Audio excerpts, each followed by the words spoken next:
بسم اللہ الرحمن الرحیم۔ سیرت النبی صلی اللہ علیہ وسلم۔ باب نمبر 12۔ نستوارہ کی ملاقات۔ حضور اکرم صلی اللہ علیہ وسلم نے اس عہد یعنی حلف الفضول کو بہت پسند فرمایا۔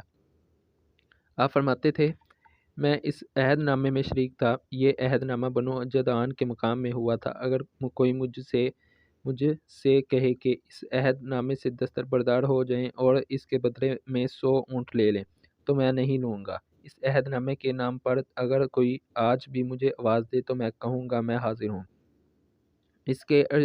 آپ کے اس ارشاد کا مطلب یہ تھا کہ اگر آج بھی کوئی مظلوم یہ کہہ کر آواز دے اے حلف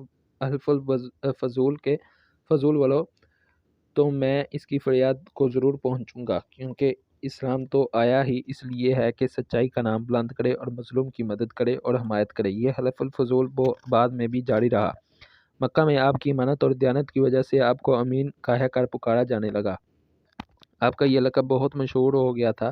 لوگ آپ کو امین کے علاوہ اور کسی نام سے نہیں پکارتے تھے۔ انہی دنوں ابو طالب نے آپ سے کہا، اے بھتیجے، میں ایک بہت غریب آدمی ہوں اور قحط سالی کی وجہ سے زیادہ سخت حالات کا سامنا ہے۔ کافی عرصے سے خشک سالی کا دور چل رہا ہے۔ کوئی ایسا ذریعہ نہیں ہے کہ اپنا کام چلا سکے اور نہ ہماری کوئی تجارت ہے۔ ایک تجارتی قافلہ شام جانے والا ہے، اس میں قریش کے لوگ شامل ہیں۔ قریش کی ان خاتون خدیجہ بنت خولید شام کی طرف اپنی تجارتی سامان بھیجا کرتی ہیں۔ جو شخص ان کا مال لے کر جاتا ہے وہ اپنی اجرت ان سے طے کر لیتا ہے۔ اب اگر تم ان کے پاس جاؤ اور ان کا مال لے جانے کی پیشکش کرو تو وہ ضرور اپنا مال تمہیں دے دیں گی، کیونکہ تمہاری امانت داری کی شہرت ان تک پہنچ چکی ہے۔ اگرچہ میں اس بات کو پسند نہیں کرتا کہ تم شام کے سفر پر جاؤ، یہودی تمہارے دشمن ہیں، لیکن حالات کی وجہ سے میں مجبور ہوں، اس کے علاوہ کوئی چارہ بھی تو نہیں ہے۔ یہاں تک کہہ کر ابو طالب خاموش ہو گئے۔ تب آپ صلی اللہ علیہ وسلم نے فرمایا، ممکن ہے وہ خاتون خود میرے پاس کسی کو بھیجیں۔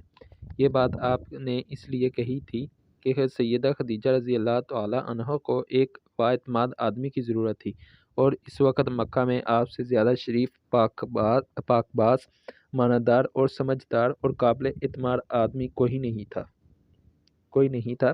ابو طالب اس وقت بہت پریشان تھے۔ آپ کی یہ بات سن کر انہوں نے کہا، اگر تم نہ گئے تو مجھے ڈر ہے وہ کسی اور سے معاملہ طے کر لیں گی۔ یہ کہہ کر ابو طالب اٹھ گئے۔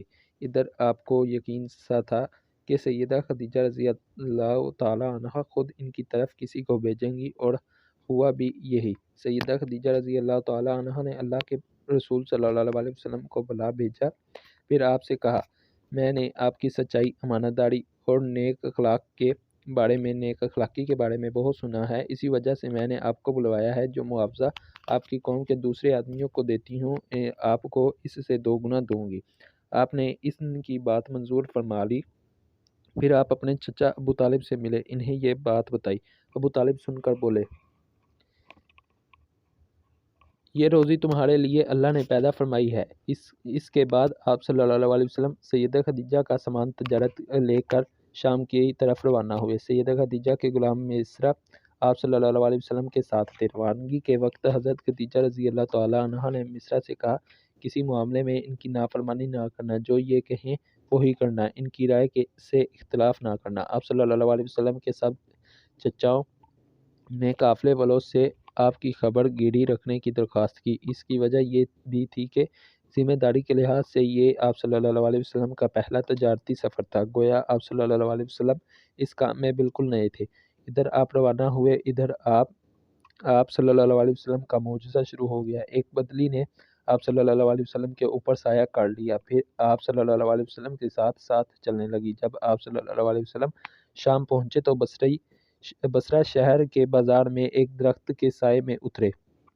یہ درخت ایک عیسائی راہب نستوڑا کی خانقاہ کے سامنے تھا۔ اس راہب نے مصرع کو دیکھا تو خانقاہ سے نکل آیا۔ اس وقت اس نے آپ صلی اللہ علیہ وسلم کو دیکھا۔ آپ صلی اللہ علیہ وسلم درخت کے نیچے ٹھہرے ہوئے تھے۔ اس نے مصرع سے پوچھا، یہ شخص کون ہے جو اس درخت کے نیچے موجود ہے؟ مصرا نے کہا، یہ ایک قریشی شخص ہے، حرم والوں میں سے ہے۔ یہ سن کر راہب نے کہا، اس درخت کے نیچے نبی کے سوا کبھی کوئی آدمی نہیں بیٹھا۔ مطلب یہ تھا کہ اس درخت کے نیچے آج تک کوئی شخص نہیں بیٹھا۔ اللہ تعالیٰ نے اس درخت کو ہمیشہ اس سے بچایا ہے کہ اس کے نیچے نبی کے سوا کوئی دوسرا شخص بیٹھے۔ اس کے بعد اس نے مصرا سے پوچھا، کیا ان کی آنکھوں میں سرخی ہے؟ مصرا نے جواب دیا، ہاں بالکل، اور یہ سرخی آنکھوں میں مستقل رہتی ہے۔ اب نستعارہ نے کہا، یہ وہی ہیں۔ مصرا نے حیران ہو کر اس کی طرف دیکھا اور بولے، کیا مطلب؟ یہ وہی ہیں؟ کون وہی؟ یہ آخری پیغمبر ہے۔ کاش میں وہ زمانہ پا سکتا جب انہیں ظہور کا حکم ملے گا، یعنی جب انہیں نبوت ملے گی۔